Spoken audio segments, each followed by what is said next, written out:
이 시간 우리에게 주신 하나님의 말씀은 요한복음 18장 25절부터 28절까지 말씀입니다. 요한복음 18장 25절부터 28절까지 말씀입니다.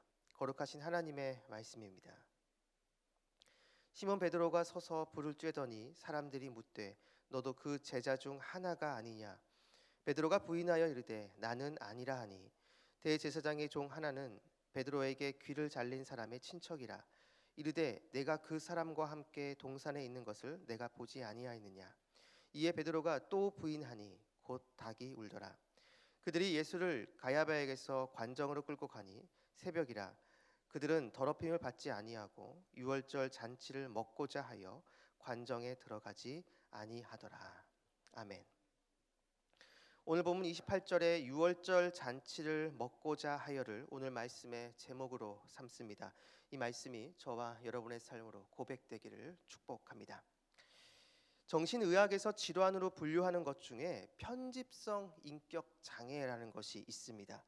이것은 쉽게 말하면 자기에게 들어오는 그 정보를 다 의심하고 불신하는 것을 말합니다.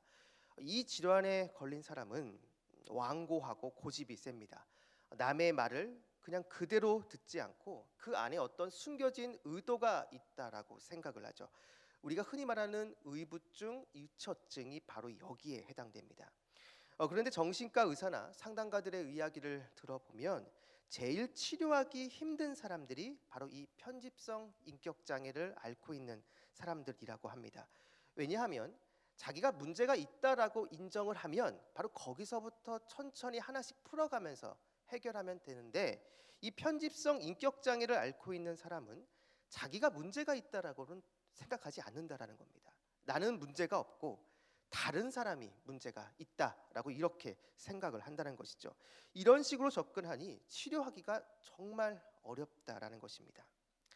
오늘 본문도 바로 이 편집성 인격장애와 비슷한 사람들이 등장합니다. 오늘 본문에는 죄를 짓는 사람들이 등장하는데요. 첫 번째는 베드로이고 두 번째는 바로 예수님을 죽이려고 하는 종교 지도자들입니다.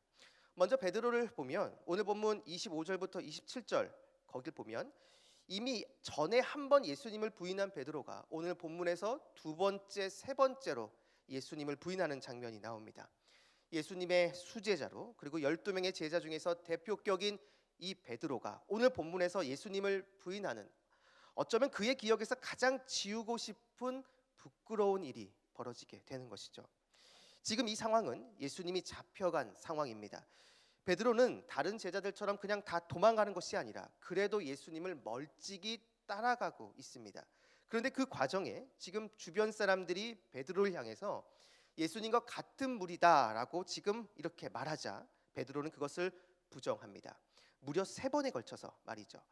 베드로의 이 모습은 어쩌면 지금 자신의 생명을 부지하기 위해 어쩔 수 없는 선택이라 할 수 있습니다. 정치범으로 잡혀간 이 예수님에게 속한 사람이라고 말하면 베드로 역시도 그의 생명이 위태롭기 때문입니다. 하지만 그럼에도 베드로의 이 모습은 바른 모습이 아닙니다. 주님을 향한 믿음, 주님을 향한 그 신의를 저버린 행동이었죠. 말로는 다른 제자들은 다 떠나도 자기는 떠나지 않겠다라고 호언장담했던 이 베드로였지만 현실의 매서운 바람 앞에 베드로는 주님을 부인하게 됩니다. 두 번째로 등장하는 사람은 바로 예수님을 죽이려고 하는 종교 지도자들입니다. 본문은 이 종교 지도자들이 예수님을 빌라도로 끌고 갔다라고 말합니다. 당시 종교 지도자들은 사형의 권한이 없었기에 로마 총독이었던 빌라도에게 간 것이죠. 빌라도를 통해 바로 예수님을 죽이려 한 것입니다. 그런데 오늘 본문 28절을 보시면 좀 이상한 내용이 나옵니다. 오늘 본문 28절을 보면 그들이 예수를 가야바에게서 관정으로 끌고 가니 새벽이라. 그들은 더럽힘을 받지 아니하고 유월절 잔치를 먹고자 하여 관정에 들어가지 아니하더라. 관정이라 함은 빌라도가 있는 처소를 말합니다. 그리고 빌라도는 이방인입니다. 지금 유대 종교 지도자들이 이방인인 빌라도 관정에 들어가지 않았다라고 말합니다. 그 이유는 이방인이 거주한 곳은 부정한 곳입니다. 그런데 그곳에 들어가면 유대인 자신들도 부정해지기 때문에 유월절 식사를 먹지 못하는 일이 벌어지게 되는 것이죠. 그래서 그 유월절을 온전히 지키기 위해 지금 이방인 빌라도 관정에 들어가지 않은 것입니다. 우리는 여기서 한 가지 아이러니를 봅니다. 율법에서 명한 유월절을 지키려는 사람들이 정작 죄 없는 한 사람을 죽이려고 하는 율법을 어기는 행동을 지금 하고 있기 때문입니다. 율법을 지키면서 다른 한쪽에서는 죄를 짓고 있는 것이죠. 이 종교 지도자들이 지금 자신들이 죄를 짓고 있다라고 생각을 했을까요? 그렇지 않을 것입니다. 오히려 자신들은 율법을 철저히 지키고 있다고, 그래서 지금 하나님의 백성으로 전혀 문제가 없는 사람들이라고 생각을 했을 것입니다. 율법이 명한 유월절을 철저히 지키기 위해서 부정한 이방인과 접촉하지 않으려고 하는 자신들이야말로 흠 없는 온전한 유대인이라고 생각을 했을 것입니다. 죄를 죄로 인식하지 못하고 있는 것이죠. 설교 서두에 말씀드린 이 편집성 인격 장애를 앓고 있는 사람들과 굉장히 흡사합니다. 자신은 문제가 없고 다른 사람이 문제가 있다라는 것이죠. 반면 베드로는 다릅니다. 오늘 본문에서 이 베드로는 예수님을 부인합니다. 그리고 닭 울음소리가 나자 베드로는 예수님께서 하신 말씀이 생각나 통곡합니다. 오늘 본문과 같은 기사를 보여주고 있는 마태복음 26장 75절을 보면, 이에 베드로가 예수의 말씀에 닭 울기 전에 내가 3번 나를 부인하리라 하심이 생각나서 밖에 나가서 심히 통곡하니라. 베드로는 분명 죄를 지었습니다. 죄를 지었지만 자신이 죄를 지었다고 인식하고 회개하자 이 베드로에게 주님의 회복의 은혜가 임하게 됩니다. 그래서 베드로는 초대교회 사도로서 쓰임받게 되죠. 하지만 오늘 본문에 나오는 종교 지도자들은 다릅니다. 이들은 분명 죄를 지었지만 자신이 지금 죄를 짓고 있다라고 생각하지 않습니다. 인정하지 않습니다. 오히려 자신들은 완벽하고 훌륭한 사람들이라고 생각을 하죠. 이러한 이들에게 주님의 은혜가 임할 공간은 없습니다. 그 공간 안에 이미 자기 의가 가득 차 있기 때문이죠. 하나님의 율법을 철저히 지키고 있다는 그러한 자기 의가 가득 차 있기에 자신들은 문제가 없다라고 생각하고 있는 것이죠. 사랑하는 여러분, 오늘 본문에 나오는 이 종교 지도자들의 모습이 어쩌면 우리들의 모습은 아닌지 우리는 스스로 냉정히 점검하고 살펴봐야 합니다. 1세대 복음주의자 4인방 중 한 명으로 불렸던 남서울 은혜교회 홍정일 목사님이 이런 말씀을 했었습니다. 제자 훈련을 받은 신자들의 악함을 미처 예견하지 못했다. 한 번 더 읽겠습니다. 제자 훈련을 받은 신자들의 악함을 미처 예견하지 못했다. 여러분, 이상하지 않습니까? 이 제자 훈련이라는 것은 말 그대로 예수님의 제자가 되기 위해서 받는 훈련인데, 이 훈련을 받은 성도, 이 훈련을 받은 신자들이 악하다라는 겁니다. 이 말이 선뜻 이해가 되지 않죠. 그런데 이 말은 오랜 시간이 걸리고 많은 노력이 필요한 이 제자 훈련을 수료한 사람들이 교회 안에 여러 중직을 차지하면서 제자 훈련을 받지 못한 사람들을 은근히 무시하는 일들이 교회 안에 벌어지게 됐다는 것입니다. 제자 훈련 수료증이 있느냐 없느냐로 한 사람의 신앙을 판단하고 평가하는 일들이 교회 안에서 벌어지게 됐다는 것이죠. 내가 제자 훈련을 수료했다라는 이 사실이 자기 의로 자리 잡게 되고 바로 이것으로 나 자신을 드러내고자 했던 그런 모습이 교회 안에서 나타났다는 것입니다. 사랑하는 말씀상 공동체 성락성결교회 성도 여러분, 신앙이란 주님 앞에서 나 자신을 죽이는 것입니다. 사도 바울의 고백처럼 우리는 날마다 주님 앞에서 죽어야 합니다.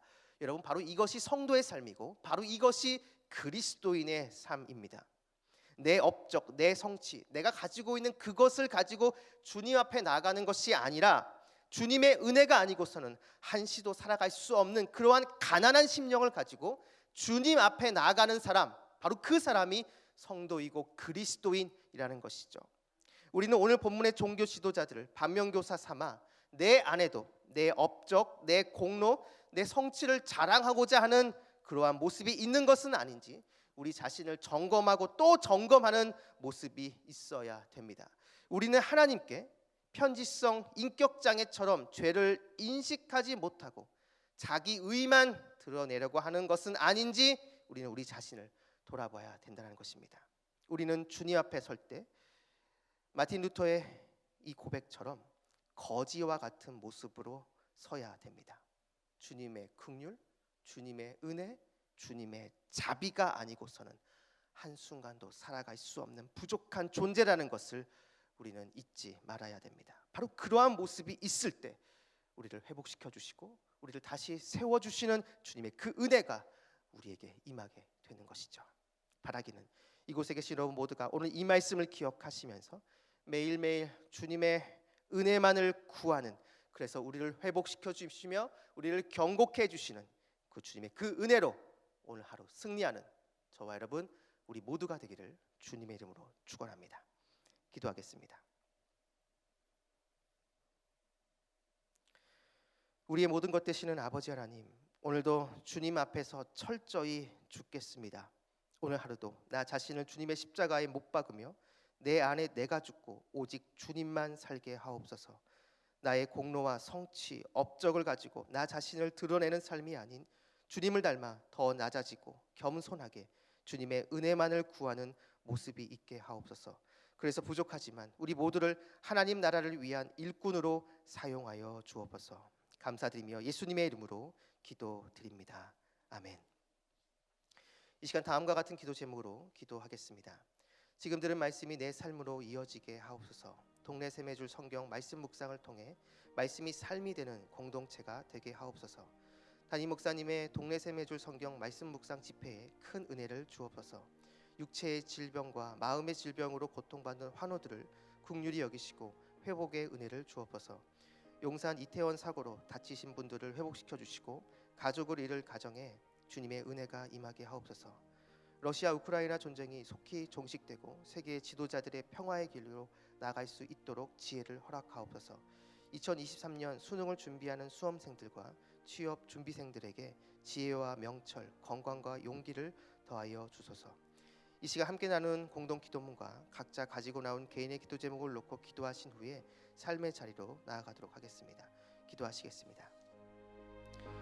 우리의 모든 것 되시는 아버지 하나님, 오늘도 말씀을 주시고 이 말씀을 붙잡고 이 하루를 시작합니다. 하나님, 오늘 주신 이 말씀을 붙잡고 이 시간 기도할 때 매일매일 아버지 하나님 주님 앞에 죽을 수 있는 우리의 삶이 될 수 있도록 주여 인도하여 주시옵소서. 내 안에 내가 죽고 오직 내 안에 예수 그리스도만 사는 그러한 모습, 그러한 은혜가 있게 되길 원합니다.